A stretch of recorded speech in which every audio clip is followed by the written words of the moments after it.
Irsyad Ramdan. Saya dari SDIT El Haq. Setiap hari biasa mengajar kelas 2A.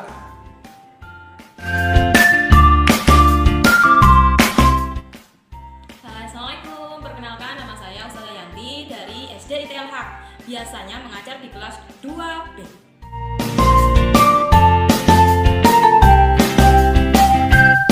Assalamualaikum warahmatullahi wabarakatuh. Perkenalkan, nama saya Anissa Amalia, biasa dipanggil Ustazah Lia. Saya mengajar di SDIT El Haq, khususnya kelas 2C. Terima kasih. Assalamualaikum, perkenalkan nama saya Ustazah Ilmi, saya dari SDIT El Haq. Ustazah Ilmi biasanya mengajar di kelas 2D sebagai wali kelas. Assalamualaikum warahmatullahi wabarakatuh. Bagaimana kabarnya teman-teman pada pagi hari ini? Bagaimana? Nah, coba yuk kita jawab ya. Jadi kalau saya tanya bagaimana kabar pada pagi hari ini, yaitu alhamdulillah, luar biasa, tetap semangat, Allahu Akbar. Begitu ya. Oke. Sekali lagi ya. Bagaimana kabarnya pada pagi hari ini? Alhamdulillah, luar biasa, tetap semangat, Allahu Akbar. Gitu ya. Alhamdulillah, mudah-mudahan kita dalam keadaan sehat semuanya ya. Oke, kali ini akan ada video pembelajaran dari tema 2. Apa itu tema 2? Nah, seperti ini bukunya. Sudah punya?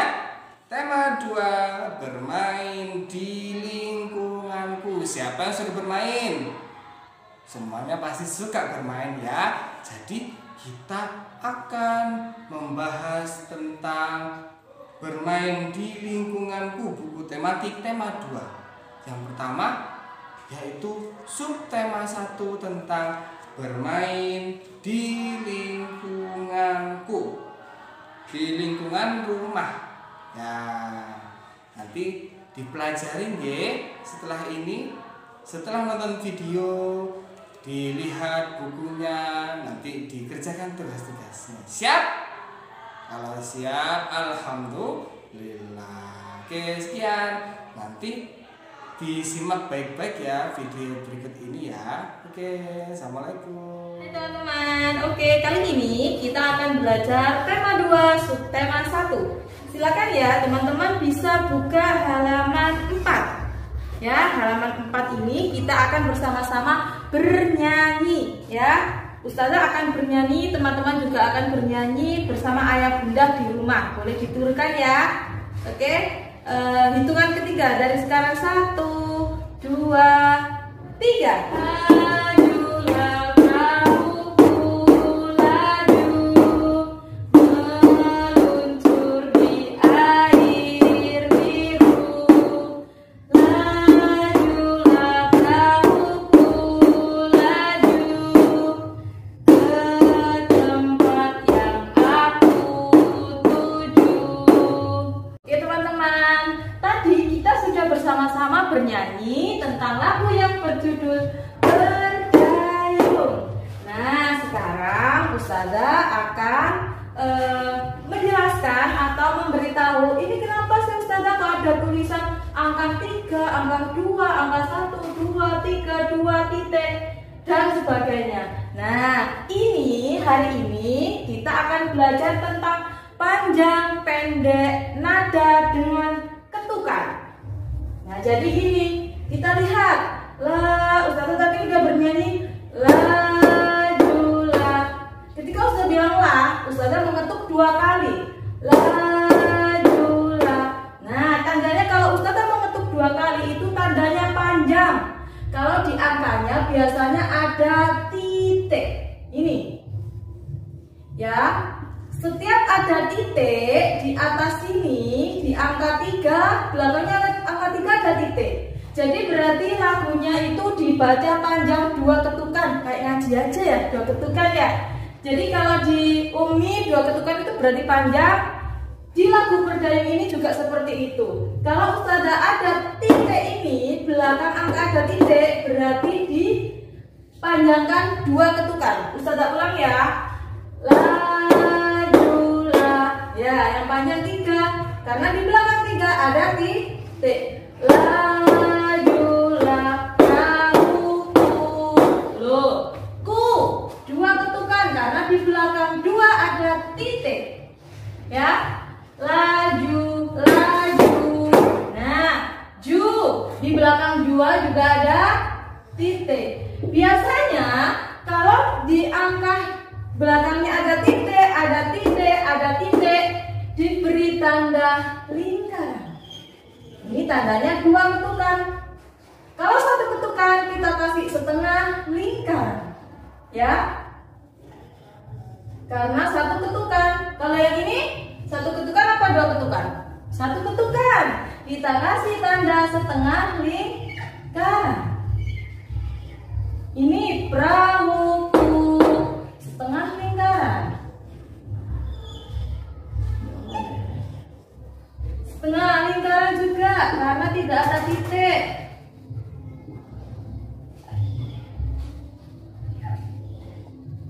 Ku, ya kan? Ada titik, jadi dibaca dipanjangkan 2 ketukan, berarti tandanya lingkaran. Nah, jelek ya, nggak apa-apa ya. Mohon maaf. Oke teman-teman, jadi begitu ya seterusnya ya. Ini juga gitu, meluncur itu juga seperti itu. Jadi kalau diberi tanda lingkaran, ya ini tandanya panjangnya 2 ketuk. Ya, sedangkan tanda setengah lingkaran berarti tandanya panjangnya hanya 1 ketuk. Ya, sudah paham? Nah, itu teman-teman sudah paham kan? Nah, tadi kalian sudah belajar bernyanyi kan bersama Ustazah Yanti? Judulnya apa tadi? Nah, berdayung. Kalau kalian mendengar kata berdayung, biasanya mendayung apa? Benar sekali, perahu. Di sini Ustazah punya beberapa perahu kecil. Dengan perahu-perahu kecil ini kita akan belajar tentang perkalian. Ada yang sudah tahu apa itu perkalian? Benar sekali, perkalian adalah penjumlahan yang diulang-ulang. Nah, lebih jelasnya mari kita belajar bersama. Oke, coba perhatikan. Di sini Ustazah mempunyai berapa kotak? Pintar, 3 kotak. 1, 2, 3. Dalam 1 kotak ini ada berapa perahu? Kita hitung. 1, 2. Kotak selanjutnya 1, 2. Dan kotak selanjutnya juga 2. Jadi dapat kita tuliskan dalam 1 kotak ini berapa perahu? Nah, 2. Berarti 2, 2, 2. Kita tuliskan ya. 2 tambah 2 tambah 2. 2-nya berapa? Ada berapa jumlahnya 2-nya? 1, 2, 3. Kalau dituliskan dalam perkalian berarti 2 dikali 3. 2-nya ada 3. 1, 2, 3. Berapa jumlahnya 2 dikali 3? Kita hitung. 1, 2, 3, 4, 5, 6. Berarti 2 dikali 3 berapa? 6. Pintar sekali, kita tulis di sini. Jadi seperti yang Ustazah katakan tadi, perkalian adalah penjumlahan yang berulang. 2 dikali 3, 2-nya 3 kali. 2 ditambah 2 ditambah 2. Jawabannya adalah 6. Sudah paham? Teman-teman, sekarang kita akan melihat benda-benda yang ada di sekitar kita. Itu ada di halaman 21. Insya Allah di tematik halaman 21 bisa kita lihat, bisa teman-teman lihat. Ustazah sekarang ada di kelas. Jadi Ustazah mengambil beberapa benda yang ada di kelas. Tadi Ustazah sudah ambil pensil. Ini bukan pensil alis ya, pensil biasa ya. Jadi Ustazah sudah ambil pensil, ada kertas, buku. Dan juga ada contoh dari matematika tadi teman-teman. Ada toples, ada botol yang berisi air, ada tisu, ada kayu dan ada batu, paving ya. Nah, sekarang Ustazah akan menjelaskan tentang benda yang bersifat halus, permukaannya halus. Kita lihat pensil. Ustazah pegang. Halus itu gimana sih? Ustazah pegang. Seret. Tuh, ternyata halus itu licin, tidak kasar. Ya, jadi permukaan pensil ini adalah contoh benda yang permukaannya halus. Nah, Ustazah kasih contoh lagi. Ada kertas, perahu kertas tadi. Ini kan terbuat dari kertas ya. Sebelumnya ini terbuat dari kertas. Rasanya gimana? Halus loh. Halus itu gimana? Seperti pensil tadi. Kalau dipegang rasanya licin, tidak kasar. Ini namanya benda yang permukaannya halus. Ya. Selanjutnya ada lagi tisu, teman-teman. Nih tisu, Ustazah keluarkan ya. Ustazah pegang lagi permukaannya. Halus. Ya, halus teman-teman. Ini juga Ustazah pegang. Wah, permukaannya licin, lembut ya. Lembut kan? Halus. Ini namanya permukaannya halus karena licin, lembut dan tidak kasar. Ini beberapa contoh benda yang permukaannya halus. Sekarang Ustazah punya contoh lagi. Ini ada apa? Ini kayu teman-teman ya. Ustazah mau pegang. Rasanya ini tidak seperti kertas, pensil dan kapas tadi dan tisu. Ini rasanya kasar.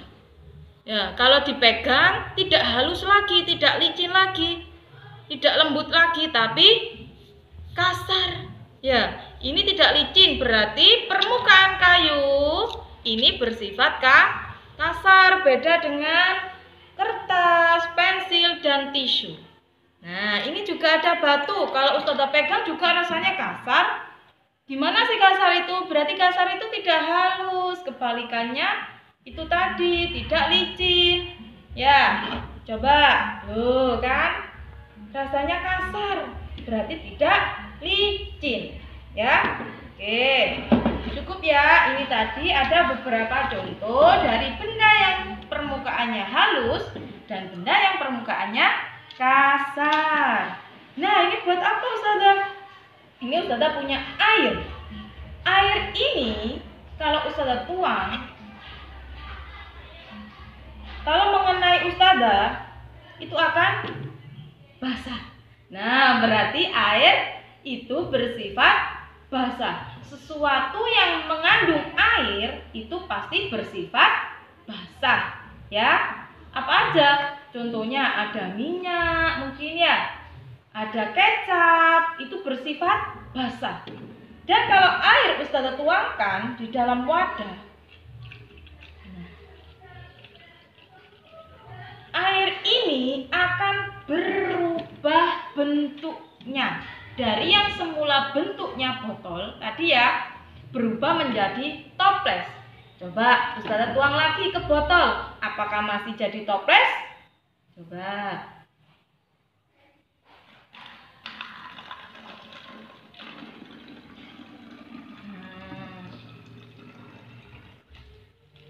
Berubah kan teman-teman? Nggak toples lagi. Karena air akan berubah ketika dipindah ke tempat yang diinginkan. Contoh dipindah ke piring, ya akan berubah menjadi piring. Bentuknya loh ya, wadahnya. Kita pindah ke sini, tutupnya, ya akan berubah sesuai dengan wadah yang ditempatinya. Seperti tadi dari botol ke toples juga akan berubah, ya. Beda lagi dengan ini tadi teman-teman. Kalau kita pindah kemanapun, dia akan tetap tidak berubah. Ya, pensil, kertas, apalagi itu bendanya tetap tidak berubah. Saya contohkan ya, pensil. Ustazah masukkan ke tempat lain. Apakah berubah menjadi toples? Tidak. Nah, berarti air ini akan berubah ketika dipindah ke tempat yang lain. Dari contoh yang sudah Ustazah berikan tadi, jadi bisa kita ambil kesimpulan. Jadi benda yang permukaannya halus itu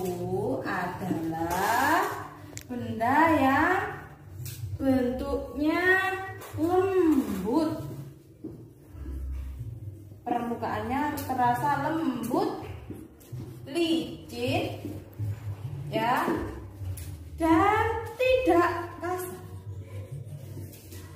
Tidak kasar. Tidak kasar. Contohnya apa saja tadi? Ada kertas, ya, pensil, dan tisu tadi ya. Oke, selanjutnya ada permukaan yang kasar. Tadi apa? Permukaan kasar itu berarti kesat, tidak halus, tidak licin. Tidak halus, tidak licin, ya. Seperti apa tadi contohnya? Ada batu, ada kayu, ada lagi sebenarnya contoh kayak pasir, ya. Pasir, karena di kelas tadi tidak ada, jadi Ustazah langsung tulis saja ada pasir. Itu juga permukaannya halus, tidak halus, kasar. Terus tadi ada air kan ya, air tadi itu berubah, ya kan, berubah kan, air tadi berubah dari, berbeda dari semula.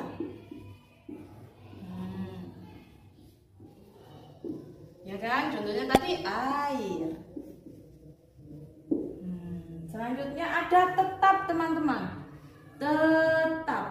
Apa tadi tetap? Tetap itu berarti tidak berubah keadaan, tidak berubah keadaan atau bentuknya.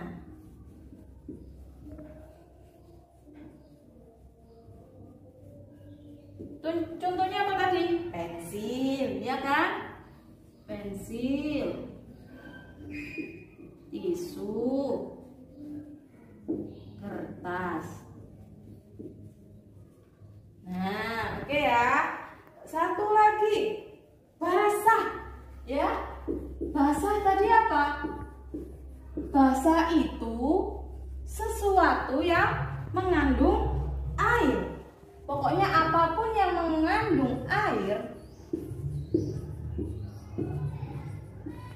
itu bersifat basah.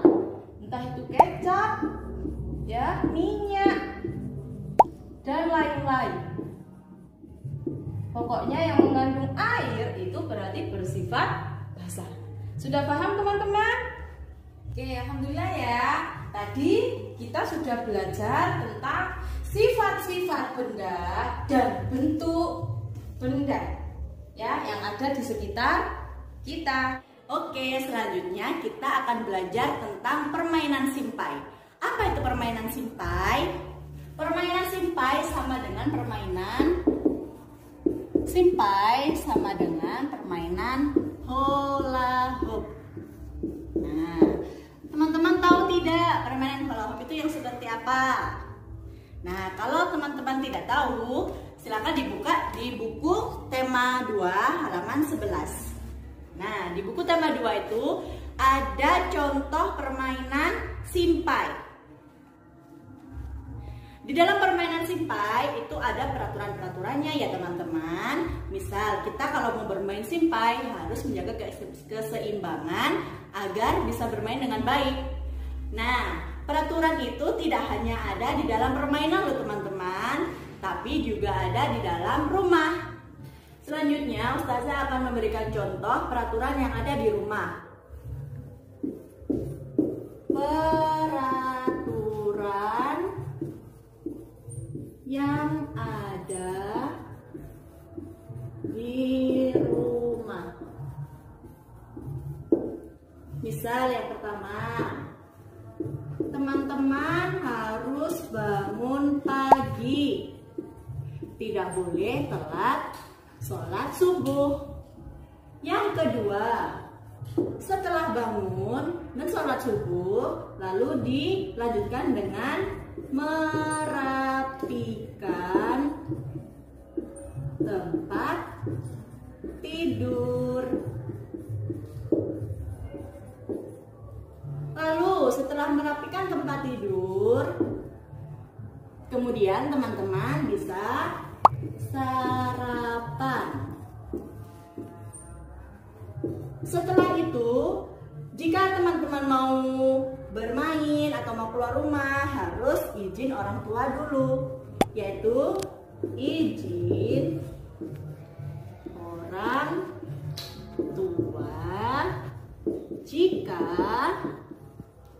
keluar rumah.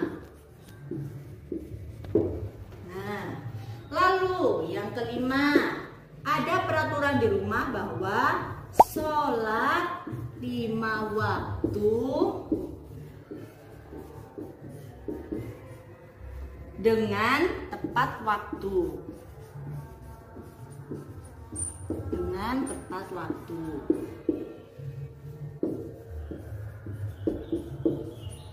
Dan lain-lain. Banyak sekali peraturan-peraturan rumah dan bisa saja berbeda antara peraturan rumah yang satu dengan peraturan rumah teman-teman yang lain. Seperti itu ya teman-teman.